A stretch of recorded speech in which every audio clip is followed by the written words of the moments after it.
we're going to talk about it. We're going to address the elephant in the room. The Quartering, or Jeremy, versus Kino Casino, or Andy Warski and PPP. Now, this is not going to be a normal video. This is a bit of housekeeping. And when I say housekeeping, I don't mean sweeping. I think Jeremy has majorly fucked up. No, what I mean is a lot of people have reached out to me and asked me if or when I'm going to do a video on this. And I was always gonna. I just didn't want to shoot from the hip. I've been following this situation, and I think that as time has gone on, I've sort of gained a better perspective on the matter. I've got a history with Jeremy. I did a podcast with Jeremy for like 3 years, maybe 4. I've also got a history with Andy Warski. We were doing like collabs and live streams and stuff back in like 2016, maybe 15. I mixed that rap song that got him in trouble with Francesca Ramsey back in the day. So I've been speaking to both of them, Jeremy and Andy Warski, in DMs. Now, I made it very, very clear to Jeremy, I'm addressing this. I have to address this. So he knows what's up. This isn't a fucking sniper attack. But there's going to be two kinds of people watching this video. There's going to be the people that have followed the situation, and there's going to be people who have no fucking clue what I'm talking about. So for those people, I'm going to do a quick sort of recap, like a timeline of events, and then I'm going to add some more information to the situation and give you like my breakdown. Now, I got to say, as much as I can, I'm going to be addressing the main drama, the deplatforming stuff, all the peripheral stuff. It's not that I don't care about it. It's just, it's peripheral stuff. So this is what we're talking about. This is Andy Warski from the Kino Casino. Hey everyone, as you all probably seen, the Kino Casino clip channel was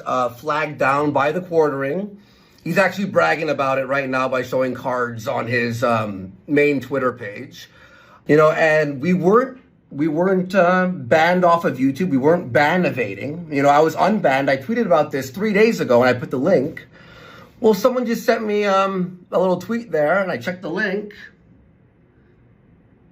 Not even terminated, just it's not appearing now.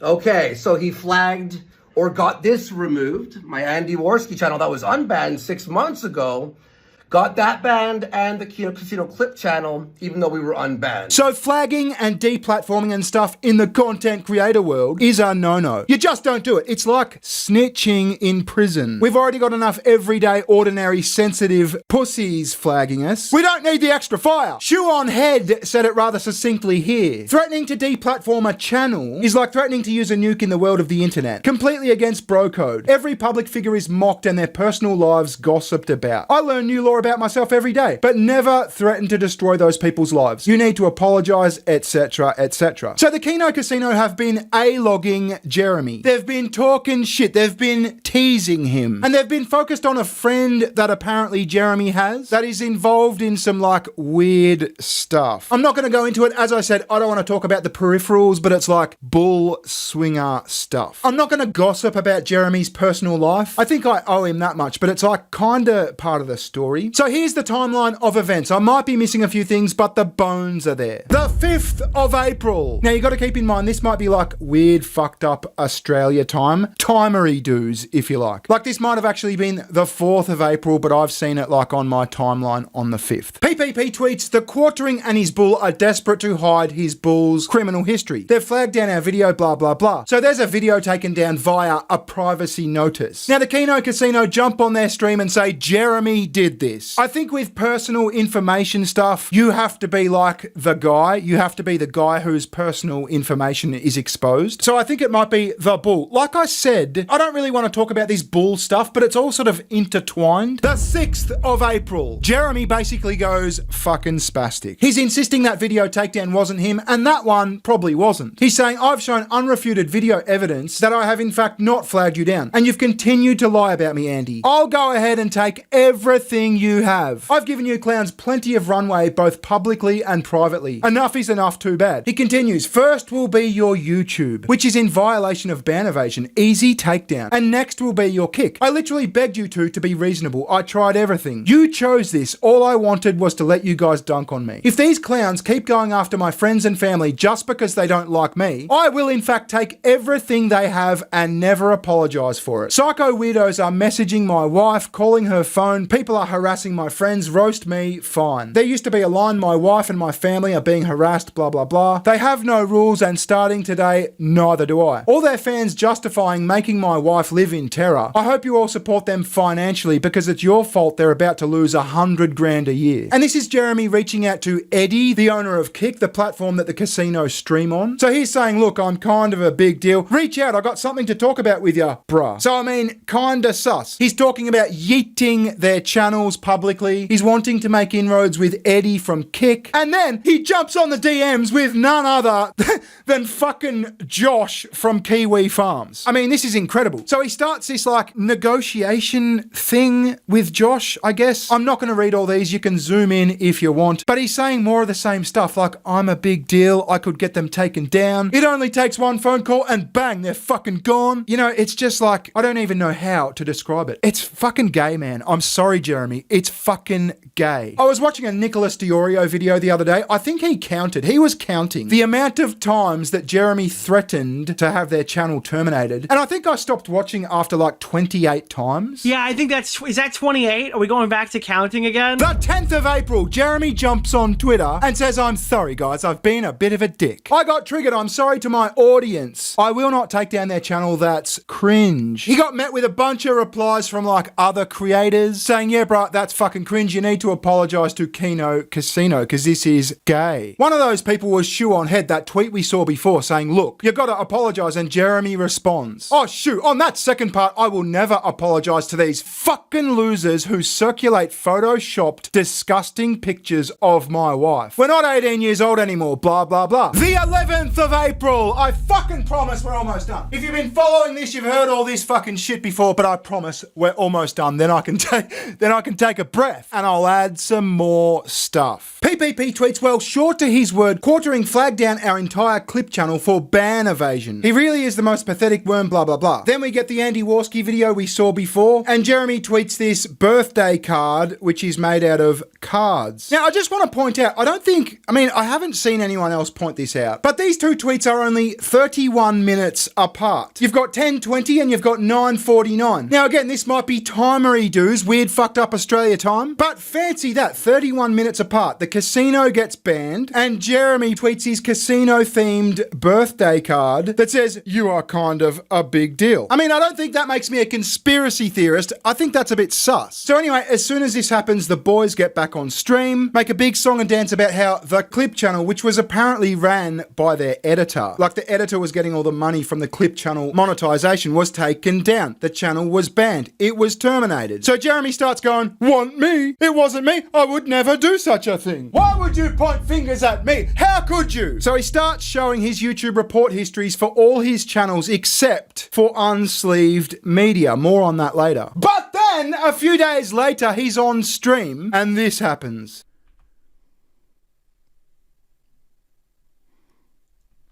Whoops, not that one. And there it is. Thank you for your report to YouTube. Sent to MTG headquarters. Now that's the end of the timeline. I'm going to tell you why this matters, right? Whenever I'm researching something to do with like the mechanics of YouTube, I always use Gemini because Gemini is the Google AI. So it's in the same ecosystem, if you like, as the AI that runs YouTube, as the AI that sent this email to Jeremy. So I fired up the old Gemini and I said, what does it mean when you get an email from YouTube with the subject, thanks for your report to YouTube? And it says, when you receive an email with the subject, thanks for your report to YouTube, it's an automated confirmation that YouTube has officially received a report you submitted regarding content on the platform. What it confirms? Receipt of complaint. The review process. The content you flagged, video, comment, or channel, has been added to a queue for review by YouTube's trust and safety team. Now, when this all happened, Jeremy said, no, look, that was like a monetization issue. I was trying to get the channel monetized and it was a mere email about monetization. So I followed up with Gemini. I said, could an email about the remonetization of a channel have that subject? And it said, short answer, no. An email about remonetization or an appeal would not typically have the subject, thanks for your report to YouTube. This specific subject line is strictly reserved for community guidelines reports, meaning that you or someone with access to your account flagged a specific video, comment, or channel for a violation like spam, harassment, or hate speech. Now here's where it gets weird. I told you I was in the DMs with Jeremy. Now I'm not going to share any DMs, that's not my style, but I was very clear to him that I was going to address this, and he sent me a number of things to sort of prove his case. And one of the things that he sent me that I haven't seen released in public is what appears to be him doing a screen recording of the flag history of his MTG channel, the channel that got this email, which was apparently changed to Unsleeved Media quite some time ago. So according to this screen recording, there's no flag there. Now personally, I don't think whether Jeremy actually pressed the button or not really matters. I mean, I was very clear with him. He started a flagging war. We'll get to that in a sec. But like a dog with a fucking bone, I said, look, you were on stream and your autocomplete showed an email. It showed an email sent to MTG fucking headquarters email with the subject line, thank you for your report. Can I see that email? Can you show me this email? Can you help me understand this? Now he tells me he did a search of his inbox and the email doesn't exist. So, I mean...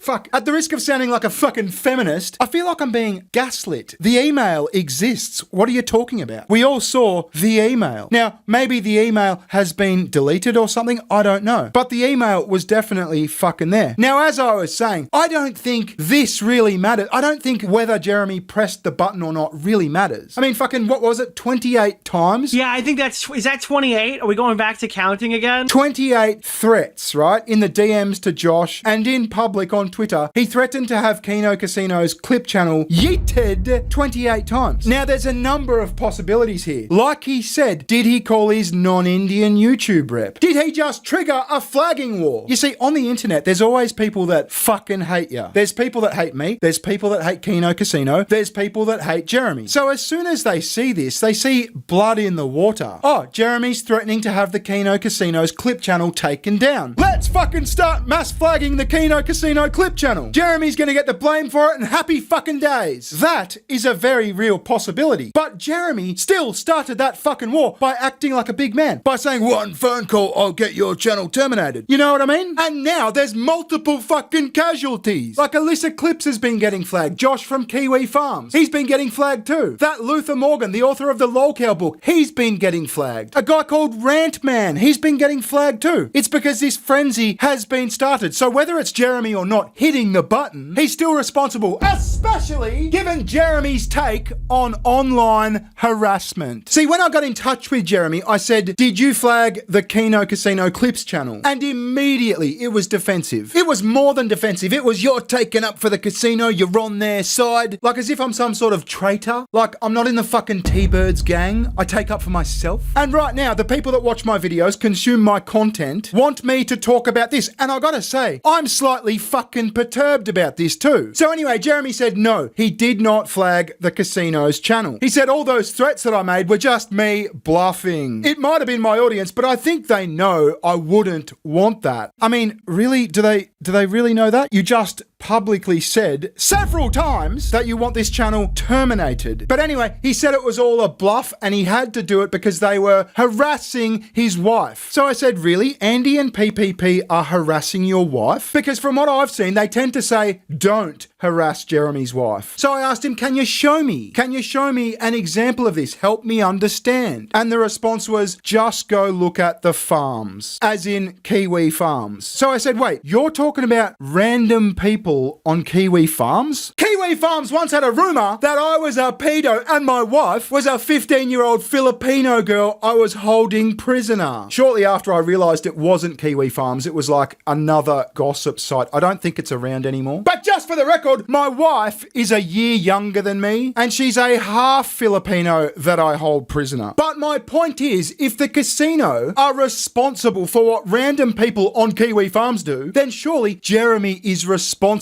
for what his audience does. I mean, isn't that Jeremy's standard? It's a dumb standard. It's one we fought against for years. You're not responsible for what your audience does. Jeremy's problem is that he's trying to defend himself in the court of public opinion. And unfortunately, he's like reversed the burden of proof. See, if Kino Casino's channel just got flagged down and they said, oh, it was Jeremy, you could easily say, well, prove it. But because Jeremy fucking bloviated about, I can get your channel taken down, I'm gonna get your channel channel taken down. And because it happened shortly after, people reckon he did it. And that's not gonna change because it's very hard to prove a negative. I mean, there's several factors here. He started a flagging war. He said he was gonna call his non-Indian YouTube rep. YouTube are sending him thank you for your report emails. You're fucked. So I suppose I'll address Jeremy directly. Listen, Jeremy, stop taking yourself so seriously. You're a YouTuber. Being a YouTuber is fun, and you're not having fun, which radiates in everything you do. You can't control what other people say about you, and trying is going to lead to a bad time. Just look at the last couple of weeks. Being a content creator is easy. It can be stressful sometimes, I understand that. You can worry too much about numbers and stats. You're ever aware that your whole platform and livelihood could be yanked away from you at any moment, which is what makes all this so fucking egregious. The casino's editor, as I understand, was the owner and sole beneficiary of that Clips channel. He's got a family and his livelihood was just taken away. I'm sure this is a hard thing to hear, but you seem to be spiraling. I can see it in your mannerisms, I can see it in your appearance, I can see it in your interactions. We can all see it in your nightly rage tweets that inevitably get deleted the next morning. You gotta lay off whatever it is you're doing, which I assume is too much alcohol. And I'm not saying that from a high horse. I had problems with alcohol like 4 years ago, to the point my doctor said, listen sport, if you don't knock it off, you're gonna get liver troubles. You can hear it in my videos from back then. I'd lost my spark. Now I don't drink at all, I'm physically fit, and with that comes mental clarity and stability. I've got my spark back. It's really fun again. Think about taking some time off. You've got the money to do it, you've got a wife, you've got 3 dogs, you've got acreage. Work on your physical and mental health and come back for the redemption arc. Everyone loves a redemption arc. And a good faith effort to help the boys get their channel back probably wouldn't go astray, but you need to get your spark back. I hope you get your spark back. The Jeremy of 5, 6, 7 years ago, the guy who built that 2 million subscriber channel, he'd agree with me. Flagging videos between YouTubers is especially egregious. From an angry fan, this is already bad. But from another YouTuber, it's about as egregious an offense a YouTuber can make, in my opinion. Get out in front of it, apologize, do what you can to make things right, and then take a week off. Get off Twitter, stay off YouTube. People will move on, okay? People will move on. There'll be another meme. Right now, you're the meme.